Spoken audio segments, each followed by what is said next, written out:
दोस्तों, target with PS Parihar channel में आपका स्वागत है। आइए शुरू करते हैं और देख लेते हैं कि आज के समाचार पत्रों में विद्यार्थी जीवन से संबंधित कौन कौन सी सूचनाएं हैं। तो वीडियो को जल्दी से लाइक कर दें, शेयर कर दें और जिन छात्रों ने चैनल को अभी भी सब्सक्राइब न किया हो तो जल्दी से सब्सक्राइब कर लें ताकि आप लोगों को इसी प्रकार की ऑथेंटिक अपडेट से सबसे पहले मिलती रहे। सुप्रीम कोर्ट ने जो हाल ही में एक ऑर्डर दिया है एससी रिजर्वेशन को लेकर के कि एससी में भी क्रीमी लेयर लागू किया जा सकता है, उसके बाद में आरक्षण का जो मामला है वो बढ़ गया है, तूल पकड़ लिया है और नया मामला है ओबीसी रिजर्वेशन का। लिखा है ओबीसी आरक्षण के भीतर आरक्षण की मांग ने जोर पकड़ा। बात creamy layer non creamy layer की नहीं है, जैसे ओबीसी में अलग अलग जातियां होती हैं उनमें अलग अलग तरीके से आरक्षण देने की बात है। ये बात बहुत पुरानी है, ये आज का मुद्दा नहीं है, बहुत पुराना मुद्दा है और इसके लिए कमेटी भी बनाई गई। यहाँ पर लिखा है सुप्रीम कोर्ट के अनुसूचित जाति जनजाति कोटे के भीतर कोटा वैधानिक ठहराने के बाद यूपी में ओबीसी आरक्षण के भीतर आरक्षण देने की मांग गरमा गई है। एनडी में शामिल सुभाषपा के महासचिव अरुण राजभर ने सुप्रीम कोर्ट के फैसले का स्वागत करते हुए कहा कि ओबीसी में भी आरक्षण के भीतर आरक्षण लागू किया जाए। भाजपा एमएलसी डॉक्टर अंबेडकर महासभा ट्रस्ट के अध्यक्ष डॉक्टर लालजी प्रसाद निर्मल ने संपन्न दलितों से आरक्षण का लाभ न लेने का आह्वान किया है। अलबत्ता बसपा आरक्षण के बंटवारे के पक्ष में नहीं है। सपा भी ओबीसी आरक्षण में बंटवारे और क्रीमी लेयर की व्यवस्था के पहले से ही खिलाफ है। सुप्रीम कोर्ट ने राज्य सरकारों को एससी/एसटी के लिए नौकरियों व शैक्षणिक संस्थानों में प्रवेश के लिए तय आरक्षण के भीतर आरक्षण लागू करने की अनुमति दे दी है। ओबीसी वर्ग के लिए इसी तरह की मांग लंबे समय से की जा रही है। भाजपा सरकार में सहयोगी दल के रूप में शामिल सुभाषपा और निषाद पार्टी अन्य पिछड़ा वर्ग आरक्षण के भीतर आरक्षण की लगातार मांग कर रहे हैं। आरक्षण के भीतर आरक्षण के समर्थकों का कहना है कि ओबीसी आरक्षण का यादव और कुर्मियों ने सबसे अधिक फायदा लिया है, इसलिए अब अति पिछड़ों पर अलग से ध्यान दिया जाना चाहिए और इसी तरीके से दलितों में वाल्मीकि, धानुक और डोम सरीखी जातियों को कम लाभ मिलने की बात भी समय समय पर उठती रही। तो यहाँ पर ये तर्क दिए जा रहे हैं कि आरक्षण का लाभ केवल कुछ जातियां ही उठाती हैं, ओबीसी में भी और एससी में भी।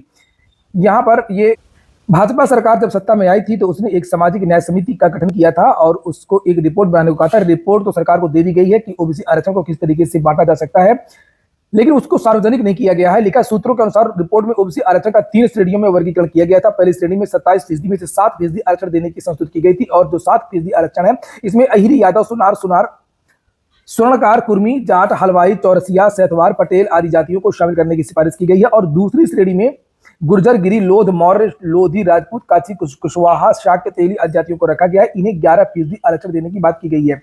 तीसरी श्रेणी में अत्यंत पिछड़ी मानी जाने वाली जातियां राजभर, निषाद, मल्लाह, घोसी, धीवर, कश्यप, केवट, नट आदि जातियों को रखा गया, जिन्हें 9% आरक्षण देने की संस्तुति की गई। और ज्यादातर जो राजनीतिक पार्टियां हैं वो इसका विरोध कर रही हैं, चाहे वो समाजवादी पार्टी हो, चाहे वो बहुजन समाजवादी पार्टी हो। आप लोग अपनी राय कमेंट बॉक्स में निश्चित तौर पर बताएं। अगली सूचना है उत्तर प्रदेश लोक सेवा आयोग की सहायक नगर नियोजक प्री भर्ती परीक्षा का परिणाम जारी कर दिया गया है। उत्तर प्रदेश लोक सेवा आयोग ने सहायक नगर नियोजक परीक्षा 2023 का परिणाम शुक्रवार को जारी कर दिया। आयोग ने 24 पदों के लिए 14 अगस्त 2023 से ऑनलाइन आवेदन मांगे थे। प्रारंभिक परीक्षा के लिए कुल 2374 अभ्यर्थियों ने ऑनलाइन आवेदन किया था और 30 जून 2024 को संपन्न प्रारंभिक परीक्षा में 754 अभ्यर्थी ही सम्मिलित हुए थे।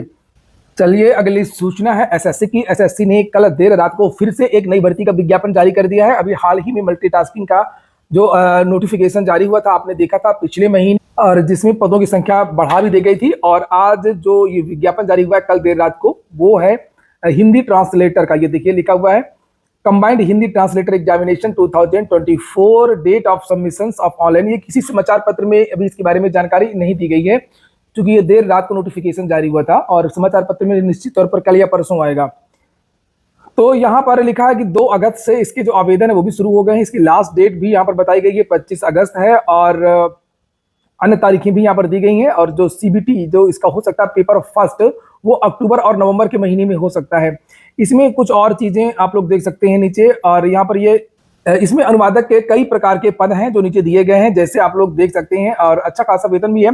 Junior translator officer JTO in central secretariat official language service, junior translator officer in arm force headquarter, junior Hindi translator, junior translator officer, junior translator in various central government ministries, departments, organisations, इन सबका level 6 है। और senior Hindi translator SHT, senior translator in various central government ministries, department, organisation, level 7 की vacancy है।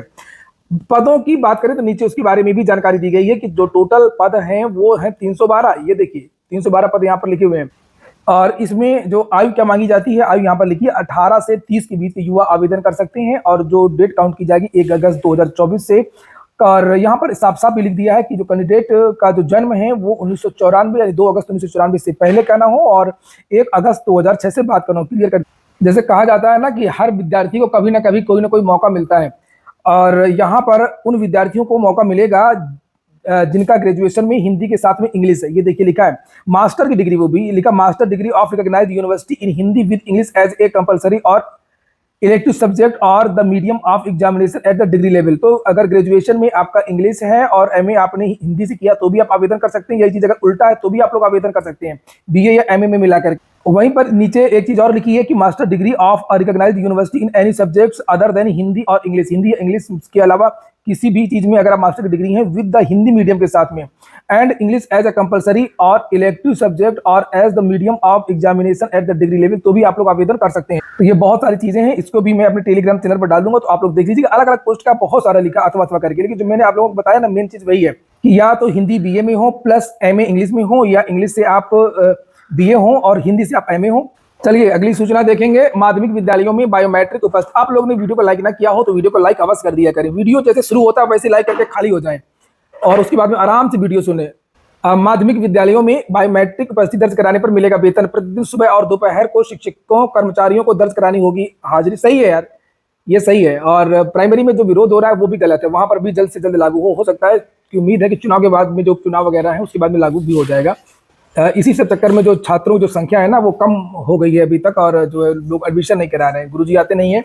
तो अब जितने भी ये जीआईसी वगैरह है ना अब और जो एडेड विद्यालय हैं अब इन पर जो है लगाम लगेगी। सबसे ज्यादा तो गड़बड़ी ये एडेड विद्यालय है, जीआईसी से ज्यादा। जीआईसी के विद्यार्थी तो कुछ ठीक भी हैं, माफ कीजिएगा शिक्षक, वो तो कुछ ठीक भी हैं। उन पर ज्यादातर वो जिला मुख्यालयों वगैरह में रहते हैं, तहसील मुख्यालय वगैरह में ये विद्यालय होते हैं, तो वहाँ पर थोड़ा सा ये पढ़ाते हैं। लेकिन जो सबसे खराब दुर्गत कर रहे हैं ये एडेड विद्यालय वाले, ये बिल्कुल नहीं पढ़ाते हैं। गाँव वाले जो गाँव में है, खासतौर से ग्रामीण एरिया में है। और समायोजन वगैरह की भी बात की, बहुत सारी बातें की गई। वहीं पर जहां पर अध्यापकों की कमी है उसको पूरा करने के लिए जो शासन है वो समायोजन कर रहा है, जिसके बारे में मैंने आपको जानकारी दी थी। पहले प्राथमिक में होगा, फिर उच्च प्राथमिक के शिक्षकों का समायोजन होगा। यहाँ पर लिखा भी है कि परिषदीय विद्यालयों के अंतः जनपदीय स्थानांतरण समायोजन के क्रम में प्रथम चरण में प्राथमिक स्तर कक्षा 1 से 5 के शिक्षकों तथा दूसरे चरण में उच्च प्राथमिक स्तर के शिक्षकों का स्थानांतरण व समायोजन होगा। शासन के उप सचिव सोमनाथ ने बेसिक शिक्षा निदेशक प्रताप सिंह बघेल को 1 अगस्त को मार्गदर्शन भेजा है। आरटीई की आवश्यकता अनुसार चिन्हित कुल अध्यापकों की संख्या में 5 अतिरिक्त रिक्तियों को जोड़ते हुए आवश्यकता वाले विद्यालय को प्रदर्शित किया जाएगा। सर्वप्रथम शून्य शिक्षक, जहां पर शिक्षक या शिक्षा मित्र कोई भी नहीं है, पहले वहां पर 2 अध्यापकों को भेजा जाएगा। उसके बाद में फिर शिक्षा मित्र वाले विद्यालय में जहां पर केवल शिक्षा मित्र है वहां पर किसी दूसरे विद्यालय से शिक्षक को भेजा जाएगा। और लिखा है कि अधिक आवश्यकता वाले विद्यालयों में से एक शिक्षकों को प्रतिस्थापित किया जाएगा, एक शिक्षा मित्र हो जाएगा और एक शिक्षक हो जाएगा। ऐसे शिक्षक शिक्षिका जिनका चिन्हांकन अधिक अध्यापक वाले विद्यालय में किया गया है एवं उन्होंने स्वेच्छा से स्थानांतरण का विकल्प दिया है, तो सबसे पहले दिव्यांग महिला को विद्यालय आवंटन उनके विकल्प के रूप में रिक्ति होने पर वरिष्ठता के आधार पर वरीयता प्रदान करते हुए किया जाएगा। तो इस तरीके से सरकार अभी समायोजन करेगी। कर लीजिए समायोजन, फिर देखते हैं कि कितने पद भर लेंगे आप। चाहे जितना चीजें कर लें, लेकिन अध्यापकों की भर्ती किए बिना जो प्राथमिक विद्यालय हैं उनकी हालत नहीं सुधरेगी। और उत्तर प्रदेश सरकार पर आरक्षण को लेकर के विपक्ष के द्वारा समय समय पर बहुत सारे आरोप लगाए जाते हैं। तो उसके क्रम में आजकल सत्ता पक्ष के द्वारा, बीजेपी के द्वारा, उत्तर प्रदेश सरकार के द्वारा जो विवरण है वो पेश किया जा रहा है कि जो लोक सेवा की भर्तियां हैं या शिक्षक भर्तियां जो भी भर्तियां हुई हैं, चाहे वो आउटसोर्सिंग की हो, तो उनमें किस तरीके से आरक्षण दिया गया है। तो यहाँ पर लिखा भी है कि भर्तियों में सबसे ज्यादा लाभ अन्य पिछड़ा वर्ग के युवाओं को मिला है। योगी सरकार में होने वाली भर्तियों में ओबीसी युवाओं के साथ भेदभाव को लेकर के जारी राजनीतिक आरोप प्रत्यारोप के इतर आंकड़े कुछ और ही बयां कर रहे हैं। शासन के अनुसार 2017 से अब तक की हुई भर्तियों में न केवल आरक्षण प्रावधानों का पालन हुआ है, बल्कि कई में तो सामान्य वर्ग से ज्यादा चयन ओबीसी के भर्तियों का हुआ है। परिषदीय विद्यालयों की ही बात कर लें तो लिखा 69,000 शिक्षक भर्ती में 18,000 से अधिक पदों पर भर्ती होनी थी ओबीसी की। इसके सापेक्ष ओबीसी के विद्यार्थियों का 31,000 के आसपास चयन हुआ है। लिखा है कि इसमें जो ओवरलैप हुए हैं 31,000 में से उनकी संख्या लगभग 12,630 है, यानी कि 18,598 जो विद्यार्थी ये उनकी सीटें हैं और 12,630 ओवरलैपिंग हुई है। ये जनरल कैटेगरी में ये छात्र चयनित हुए हैं। मेरा काम है कि चाहे जो भी जानकारी हो वो आपको सेम उसी तरीके से प्रोवाइड किए। और यहाँ पर नीचे लिखा हुआ है कि ऐसा ही अनुसूचित जाति संवर्ग में भी हुआ है। शिक्षक भर्ती में अनुसूचित जाति के लिए 14,000 से अधिक पद आरक्षित थे। इन सभी पदों पर एससी वर्ग के युवाओं का चयन हुआ ही नियमों के अनुरूप मेरिट के आधार पर 1600 से अधिक अनुसूचित जाति की भर्ती जनरल में इन्होंने ओवरलैप किया है। नीचे यहाँ पर लिखा है कि वहीं पर बच्चे 1100 से अधिक अनुसूचित जनजाति के खाली पदों को भी हाँ, चूंकि इसमें कट ऑफ था तो बहुत सारे विद्यार्थी कट ऑफ को पार नहीं कर पाए थे, 65% जो कट ऑफ वाला मामला था। एसटी के विद्यार्थी तो जो उनके पद रिक्त रह गए थे, योग्य विद्यार्थी नहीं मिले थे, तो उसकी जगह एससी के विद्यार्थियों से वो सीटें भर दी गई थी। इस तरह अनुसूचित जाति संवर्ग की कुल 17,000 से अधिक अभ्यर्थियों का चयन हुआ। तो 69,000 शिक्षक भर्ती में 17,000 एससी और 31,000 जो पद हैं वो ओबीसी। 69,000 में लगभग 48,000 जो सीटें हैं, 48,000 जो सीटें हैं वो एससी और ओबीसी वर्ग के विद्यार्थियों के द्वारा भरी गई। अगर एसटी का भी कुछ पद जोड़ दे तो लगभग 49,000। और 69,000 में यहाँ पर ये आंकड़ा दिया हुआ है कि ये देख सकते हैं 69,000 शिक्षक भर्ती में 20,000 सामान्य वर्ग के विद्यार्थी और जो जनरल की सीटें हैं उनकी यहाँ पर बात की जा रही है। जनरल की जो सीटें हैं 50% रिजर्वेशन जो है वहां पर, और 12,630 ओबीसी के विद्यार्थियों ने ओवरलैप किया है, 1,637 अनुसूचित जाति के, 21 अनुसूचित जनजाति के। और इस भर्ती में आपको मैं बता दूं कि ईडब्ल्यूएस आरक्षण उत्तर प्रदेश की सरकार ने इसमें नहीं दिया है। इसको लेकर के विद्यार्थियों ने मुकदमा भी कर दिया है। हालांकि विद्यार्थी आंदोलन नहीं कर रहे हैं, ये विद्यार्थी कोर्ट की लड़ाई लड़ रहे हैं।